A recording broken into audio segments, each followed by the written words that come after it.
Hello, everyone. Thank you so much for taking the time to attend the Forte site call today. To keep things moving, since we have a bit of a shorter call scheduled today, we're going to go ahead and get started.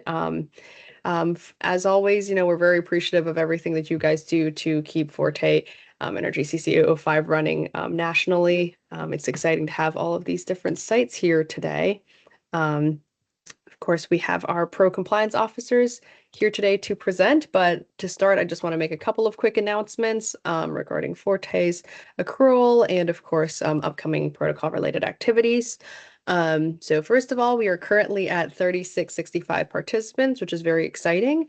As long as we keep enrollment trending in the same direction as we've had, over 130 participants per month.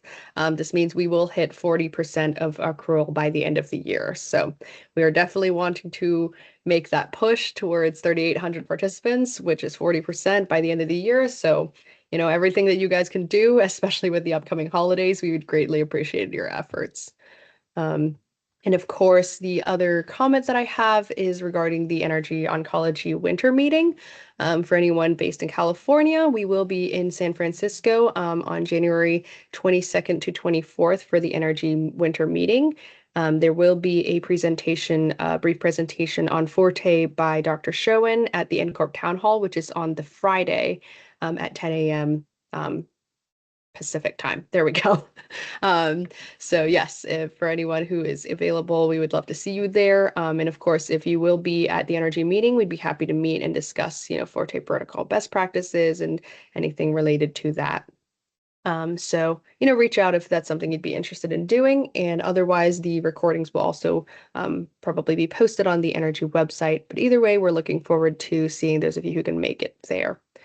And now I'm going to turn it over to Marcy, who is the protocol, just asked you this, protocol patient reported outcomes compliance officer. It is such a mouthful, but we're glad to have you here to present on pros compliance for Forte. So thanks so much, Marcy. Thank you, Cheryl. I'm just going to go ahead and share my slides. Can you see the slide? Okay, thanks. Hi, I'm Marcy Ritter, one of two NRG patient-reported outcomes compliance officers, along with my colleague Candy Dempsey. We are responsible for monitoring participant questionnaire completion on NRG trials. Patient, or participant in this case, patient-reported outcomes questionnaires, which I might refer to as PROs, are required to be offered to all English and Spanish-speaking participants in the Forte trial. Missing PRO data is a problem, so please have systems and backups in place to ensure the PROs are collected when scheduled. It is difficult to draw meaningful conclusions with insufficient data, especially when data forms are missing. PRO forms are audited. PRO assessments collected on paper should be filed in the patient's chart for audit purposes after being entered in RAVE. Electronically collected forms do not need to be added to the patient's chart, as they are sent directly from the patient's device into RAVE. The sections of the protocol that contain information about the patient-reported outcomes questionnaires are the study calendar, also known as Section 4 of the protocol, where they're titled Study Requirements. Section 11 of the protocol, which is titled Special Studies Non-Tissue, contains more detailed information about assessment collection. In addition to the PRO questionnaires, there are also stool sample questionnaires. The CC005 Participant Reported Outcomes questionnaires will ideally be completed within 3 months after the participant has been randomized to the study, but questionnaires completed after that time, up to a year, should be submitted. Participants may complete the PRO questionnaires on paper or via VisionTree Optimal Care, which is abbreviated as VTOC. VisionTree forms are available for only 105 days from randomization. Any questionnaires not completed in that time should be completed on paper. Collection over the phone or via mail is also permitted when we say paper. Sites are responsible for providing the paper questionnaires to participants in a timely manner if VisionTree is not used. VisionTree Optimal Care is a platform that allows for participants to complete the PRO questionnaires electronically using a smart device or computer with internet access. The platform can be accessed via a web browser or mobile app. Questionnaires are available in VisionTree, as I mentioned, for only 105 days after randomization. So if they are not completed by then, they will need to be completed on paper.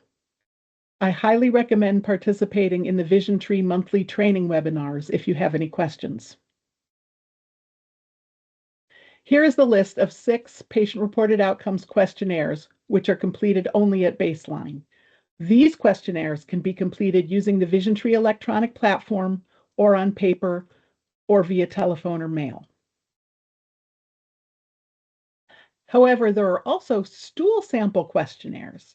These differ from the PRO questionnaires, both in when they are answered and how. The stool sample questionnaires are collected on paper only, and they are to be completed when the stool samples are collected at the assessment times shown on the slide. Returning to the PRO questionnaires. As you can see from these examples from some of the patient-reported outcome questionnaires, many of them on this trial ask participants to recall quantity, duration, or frequency of food or drug intake. The family medical history form also asks about age of family members when diagnosed with certain diseases. These are the types of questionnaires that can stop someone in their tracks if they think we need the exact answer and they don't know it with any degree of certainty. Please let them know before they answer the questionnaires that we would rather have their best estimate than no answer at all to these questions. Sometimes a participant will answer a question with a value that RAVE considers nonconformant. For example, they might answer 1.5 when RAVE is expecting a whole number. On this trial, we want to preserve the participant's answer even if RAVE tells you it's nonconformant. This will not count against you on performance or compliance reports, so it's fine to leave it that way for the PRO questionnaires. If, and only if, you wish to reach out to the participant to clarify their answer, you may do so. You would then need to contact the NRG data managers for the FORTE trial to have them unlock the relevant items so you can amend them. The NRG data managers for FORTE are currently Isabella Frack and Lisa Berry. It is acceptable for participants to skip one or more questions on the PRO questionnaires. If you notice they have left blanks, you might ask them if they intended to leave them blank, but please do not pressure them to respond. If the questions were of the quantity, duration, dosage, or history type, we would prefer them to estimate if they are unsure, but again, don't pressure them. It's best to tell them about the estimating prior to them starting the questionnaires. NRG has forms in RAVE called cover sheets that complement each PRO assessment. Cover sheets collect information required for data analysis that may not be captured in the patient-reported outcomes questionnaires. For example, the reason why data is missing, or if the assessment was collected. For example, they collect information such as the reason why data is missing, or if the assessment was collected, they collect information such as the date it was completed and the method used for collecting the data. Cover sheets are required to be completed for every PRO assessment. The information on the next slide is specific to the 6 PRO questionnaires completed at baseline. There are also cover sheets for the stool sample questionnaire, but they do not have the complication of VisionTree collection. This image shows all of the fields available on the FORTE PRO cover sheet. Which fields need to be completed in RAVE by site staff depend on 2 factors. The first factor is whether or not the participant answered any of the PRO questions. Then, if any of the questionnaires were completed, how they were completed. Here I have highlighted in yellow all of the questions that are required to be answered if the participant answered at least one question on a PRO questionnaire. If so, answer the first question, was the participant questionnaire completed, with yes. If they did not finish one or more of the questionnaires, you can always add those details in the comments field, which I have highlighted in pink near the end of the cover sheet because it is optional. In the case where the questionnaires or any part of them were completed, the only question you should not answer is the one asking for the reason the participant questionnaires were not completed. Makes sense, but it's easy to get confused when you're going through the form. If the participant uses VisionTree to complete the questionnaires, the system will automatically note that they were completed using VisionTree, and the completion date will be recorded elsewhere. However, there are still cover sheet questions that must be answered by staff. The required questions are marked in yellow here, and the optional one is in pink. You must answer the language question and include the name of a staff member NRG may contact if we have questions about the questionnaires. The comments field is also available if you need to use it for anything, but again, it is not required. On this page, I have highlighted in yellow all of the questions that must be answered if the participant does not answer any of the questions on the PRO questionnaires.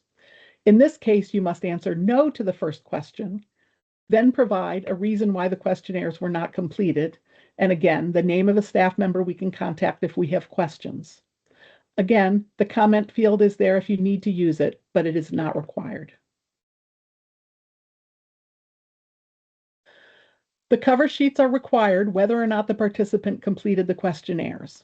As I mentioned, even when the participant uses VisionTree to complete the questionnaires, there are still cover sheet fields that must be completed by a staff member. When a participant completes a questionnaire on paper or over the phone or via mail, you must answer yes to the question about questionnaire completion in order to generate the forms in Rave where you can enter the patient's responses. Some people get tripped up by this and can't figure out where to enter the responses to the paper questionnaires. Responses to forms that are completed via VisionTree will appear on the same forms in Rave where they would be manually entered. They will be locked once completed. You may monitor questionnaire compliance through the VisionTree portal for participants who use VisionTree, or through the CTSU Data Quality Portal Form Status Report or Delinquent Forms Report for all participants. The PRO cover sheets for FORTE will appear as delinquent on the CTSU reports 105 days from randomization. This is also when the VisionTree forms stop being available, but you may still collect the questionnaires by other means, paper, telephone, or mail, up until a year after randomization. We prefer the questionnaires to be answered in that first 3 months after randomization, but we will still happily accept them if completed within the first 12 months or so. You can also always use the fast track option in VisionTree to send participants a link to the questionnaires if they are approaching the 105-day mark and have not completed the questionnaires. You're also welcome to use fast track at any time earlier than that if you choose. Here are some NRG resources that might be helpful. They are available on the nrgoncology.org website. The first few are available on the Data Management Resources page, and I have listed them in the order in which they currently appear on the page. The 3 patient-reported outcomes or VisionTree documents are far down the page, so keep scrolling until you find them. Candy and I created the VisionTree Patient Access Troubleshooting Guide after realizing there were pieces of information missing from our understanding of the patient onboarding process to VisionTree. It is a resource for staff to use if the participants experience any hiccups in getting to the questionnaires in VisionTree, and it's arranged in a stepwise fashion so you know where to start. Here are some additional NRG resources that might be helpful. They are available on the Education and Training page of the nrgoncology.org website. They include links to the NRG class training modules that includes one on patient-reported outcomes collection. This is also the location where you can register for the monthly VisionTree training webinars led by a member of their support staff. I highly recommend taking one if you've experienced any issues in getting your patients onto VisionTree. There are also opportunities to ask questions. The link for the next VisionTree training webinar is also published in the NRG weekly broadcast. Moving on to PRO compliance. As of September 30th, patient-reported outcomes compliance is over 82% for all participants on trial and over 85% for those who have been on trial more than 120 days. While compliance percentages in the 80s is good, over 90% would be even better. Please remember that your responsibility for collecting participant questionnaires does not end when you sign them up, when you send them the invitation to Vision Tree. Please maintain contact with them and try to ensure they complete the forms. The sites listed here in alphabetical order have 90% or better patient-reported outcomes compliance. Thank you and congratulations. We are thrilled that this list is so long. Because compliance is below 100%, there are obviously some assessments that are not being collected. The biggest reason for non-collection of pro questionnaires by far is the inability to contact participants. On a trial where NRG will be following people for more than 10 years, it is important to have more than one way to get in touch with participants. The Never Say Lost booklet has good tips for information to collect at enrollment and sources to use when attempting to contact people later. The FORTE materials available on the FORTE resource portal also have other suggestions for keeping participants engaged, like sending birthday cards. If you have additional suggestions for ways to keep participants engaged, please contact Cheryl Liao. And I believe, Cheryl, correct me if I'm wrong, you are thinking of having further webinars in the next few months about maintaining subject engagement, participant engagement? Definitely.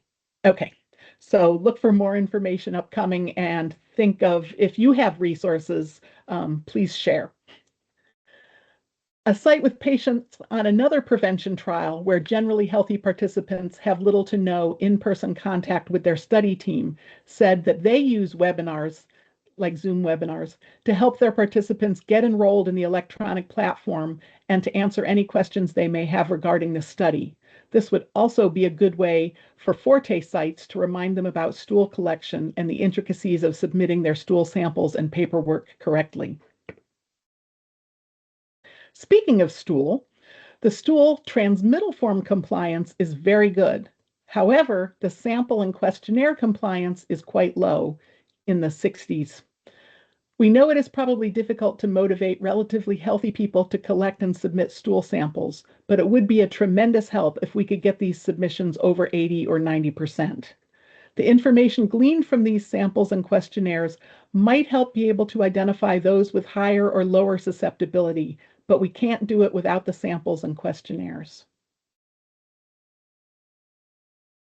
The sites with a 100% stool sample submission are listed below. Congratulations to them. I am happy to report that most of them also have 100% stool sample questionnaire submission. The sites listed on this page have equal numbers of stool samples and stool questionnaires submitted, so we hope there's a one-to-one match between the samples and the questionnaires that have been submitted. Thank you so much for your time and attention. Please know that we appreciate all that you do for people with cancer now and those who might develop it later. Your efforts are appreciated. I can take questions if there's time. Feel free to contact me using the email address on the screen if you have any other questions about participant questionnaires on FORTE or other NRG trials that you think of later. I'm going to give Cheryl a copy of these slides to post. But in the meantime, I'm happy to take questions.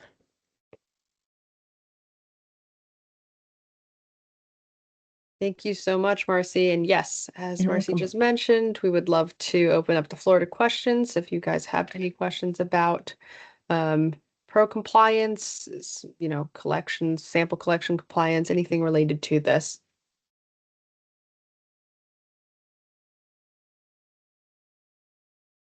Of course, Laura. Come on in.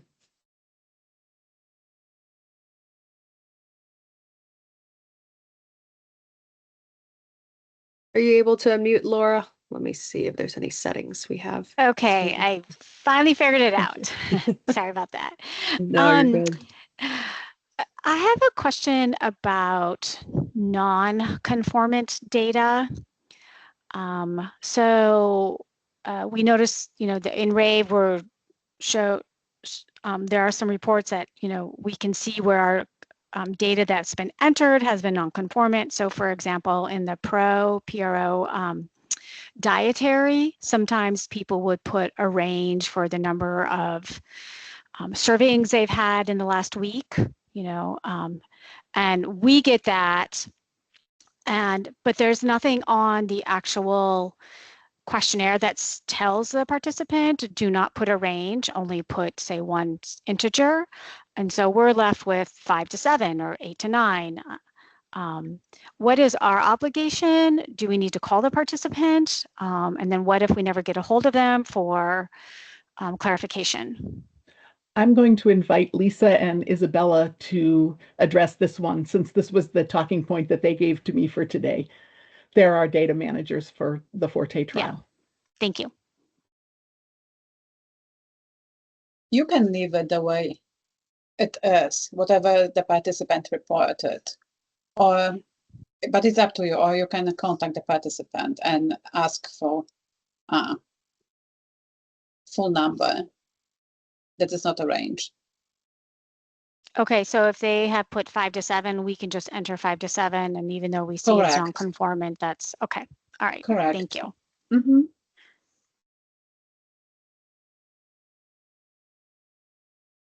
Thank you, Isabella. Because on most trials, you generally don't want non-conformant data, right? This is these questionnaires are the exception. Yes, we will add internal forms that all this data will be reviewed by the statistician, and statistician decide what the number is. So if it's a range, we will enter whatever it's a median number. Thanks. Please go ahead and unmute yourselves. Mar? Hi. So I have a question regarding the same thing that Laura asked. We're going to have an audit in December, and we have a few non-conformant data in the dietary questionnaires. But it's not like a range. It's more that the patient wrote what they eat, or like instead of like just saying 2, they said 2 eggs. And that was done through Vision Tree. So I don't know how to, like, should I contact you to like unflag those things, or should I just leave it as non-conformant?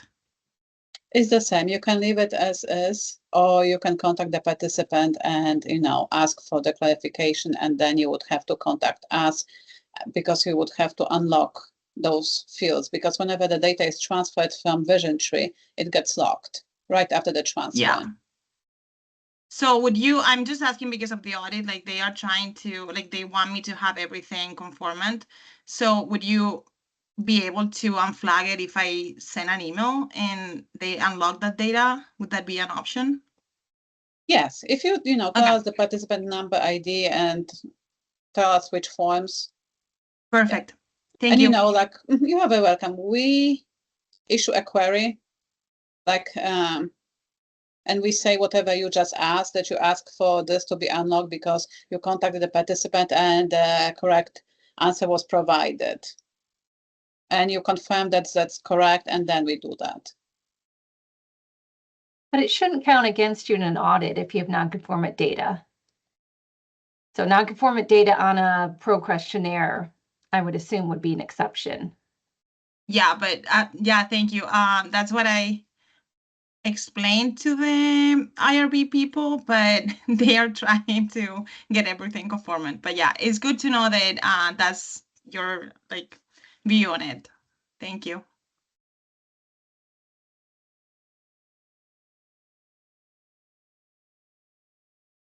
Are there any other questions on pro compliance? If not, we are also happy to open to general FORTE questions as well, since we have, of course, our data management team, our pro compliance officers, CCD here. Does anybody have any questions on FORTE trial conduct as a whole? Hi, Maddie. Come on, unmute yourself. Hi, I have a question. It actually came up today. It's about like biobanking. I had a participant who was really hesitant about her samples being stored or used for anything in the future. And I just wanted to confirm, if she opts out of the biobank, does that mean that none of that is happening, or do we store like the blood and stool at all? It's kind of confusing the way it's in the consent form. It's not all like in the same section. There's other references to like storing samples for the future. Hey, Maddie, let me take a look at the consent form and get back in touch with you because off the top of my head, I can't remember how it's worded. Let me look at the sample on CTSU and I'll be back in touch. Sure. I'm specifically page 9 kind of has like a reference that confused me. Okay, thanks. Thank you.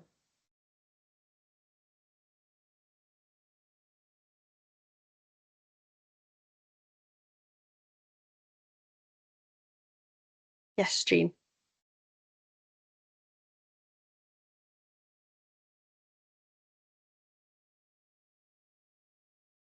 Are you able to unmute yourself?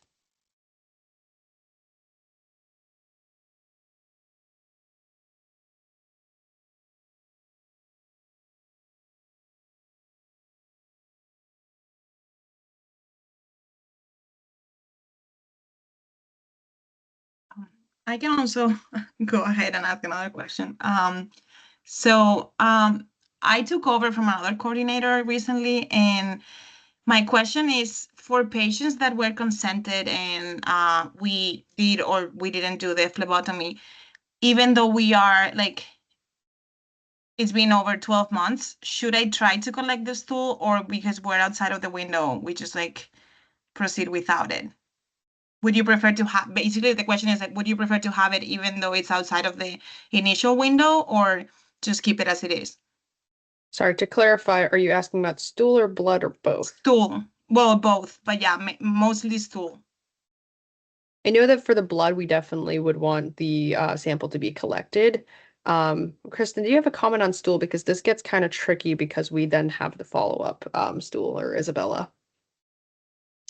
Give me If I one remember second. correct, Go ahead, Isabella. if I remember correctly, yes, we accept after 1 year, and this is written in a protocol. Am I correct, Kristen?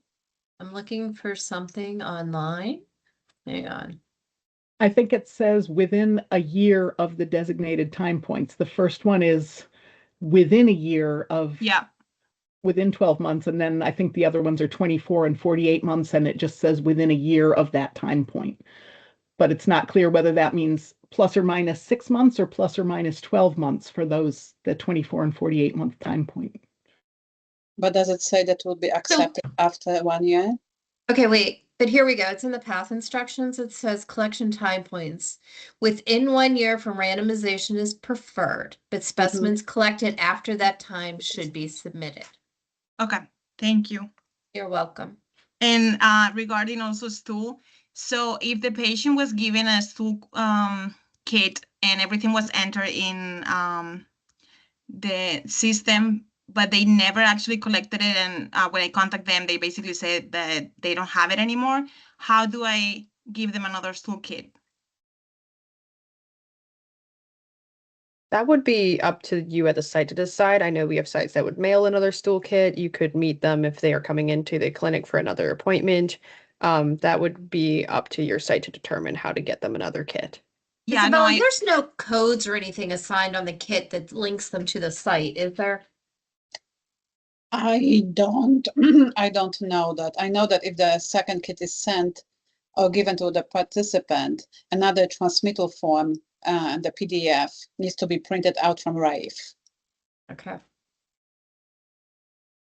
yeah, so I guess my question is about RAIF. How do I, because it was already like completed, so how do I create a new one, or like how do I like attach a new You can overwrite tracking? whatever is in RAIF, like because it's a live database, so you can just click on a pencil and amend the form, and whenever you click save on the bottom of the page, the PDF will get updated. Okay, thank you so much.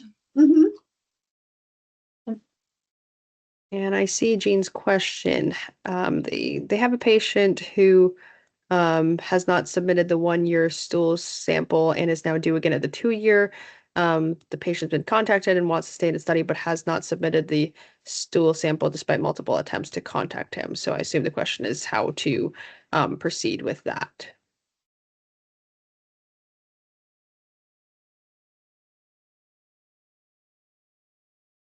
I thought would be if it's time for this 2-year, you would collect the 2.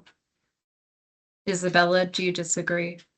No, I agree. And if the participant does not wish to collect a stool sample, then it has to be recorded in RAVE that the participant refused, Right.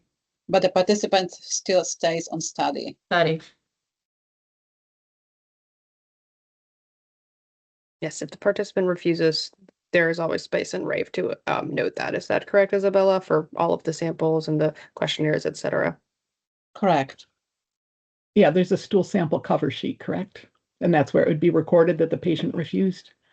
It's a transmittal form, yes. Whenever the Transmittal. form is saved, it's expected the form is completed within 30 years from the date of randomization. So sites are expected to say yes to collected question. And this may change over time. The site keeps trying and trying, and at some point, it's been more than a year, let's say 15 months, so they know it will not be collected. So they have to go back, and that answer that was yes needs to be amended to no now, and the reason why it was not collected will be provided.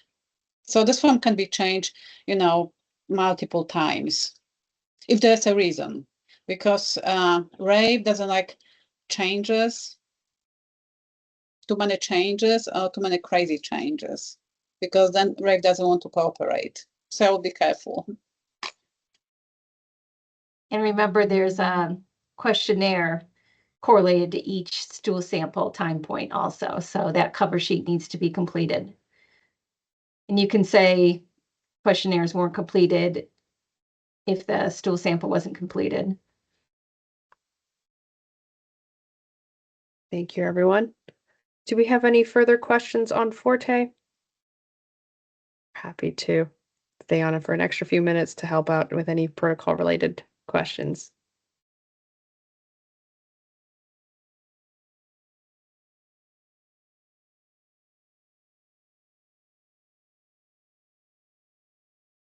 Well, we'll go ahead and start wrapping up. If you have any final questions, please feel free to unmute yourself or put it in the chat. Definitely appreciate again all of your efforts to enroll patients to Energy CC005. We've definitely seen a lot of great activity. We hit a new accrual milestone last month with 145 patients. So very excited to continue seeing good accrual to this trial. And as always, if you have any questions about FORTE, please feel free to reach out to forte@nrgoncology.org. I'm pretty sure everyone here also has my contact information. And as Marcy said, if you have any recommendations to help with, participant retention, we are definitely something we want to be focusing on in the upcoming year. So please feel free to reach out. We'd love to have ongoing discussions about this and learn from the sites about how to work with the patients to make sure that FORTE continues to be a success.